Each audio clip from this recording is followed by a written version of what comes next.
Su Su ngồi cạnh cô chủ nhỏ đang co ro trước căn nhà gỗ đơn sơ giữa núi cao trong đêm mưa. Cô bé cúi đầu buồn bã nhớ người thân đã mất. Su Su khẽ áp đầu vào tay cô bé, đôi mắt long lanh đầy yêu thương. Ánh sáng mở ấm áp, tiếng mưa rơi tí tách, gió rít nhẹ, nhạc piano buồn. Su Su an. Su Su nhẹ nhàng liếm bàn tay cô chủ, vẫy đuôi, phát ra tiếng sủa nhỏ đáng yêu để động viên. Cô bé ngẩng lên, nước mắt lăn dài rồi mỉm cười yếu ớt. Tiếng sủa gâu gâu nhẹ, nhạc violon cảm xúc.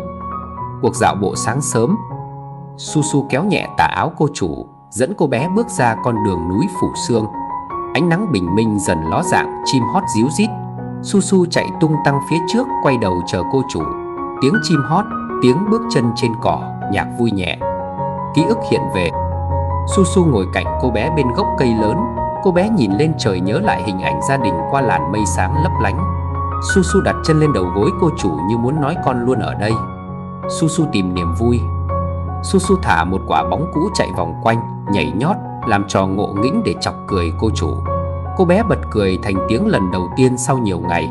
Cơn bão bất ngờ. Trời tối sầm, gió mạnh nổi lên. Su Su đứng chắn trước cô chủ, sủa lớn cảnh báo khi cành cây gãy rơi xuống. Chú chó kéo cô bé chạy vào hang đá trú mưa. Tiếng sấm, gió hú, tiếng sủa dũng cảm. Ánh sáng phép màu.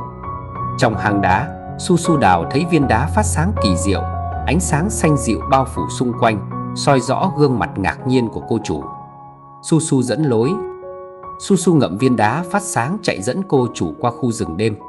Những đốm sáng bay quanh như tiên nhỏ. Con đường dần mở ra trước mặt. Tiếng bước chân, tiếng đom đóm bay vo ve, nhạc phiêu lưu kỳ diệu. Bình minh hy vọng. Su Su và cô chủ đứng trên đỉnh núi nhìn mặt trời mọc rực rỡ.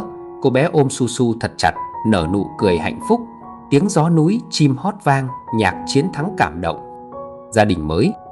Su Su cùng cô chủ bước vào ngôi làng ấm áp, được mọi người chào đón. Cô bé nắm chặt chân Su Su mỉm cười rạng rỡ. Su Su ngẩng cao đầu như một người hùng nhỏ. Tiếng cười trẻ nhỏ, nhạc kết thúc ấm áp, tiếng sủa vui mừng của Su Su.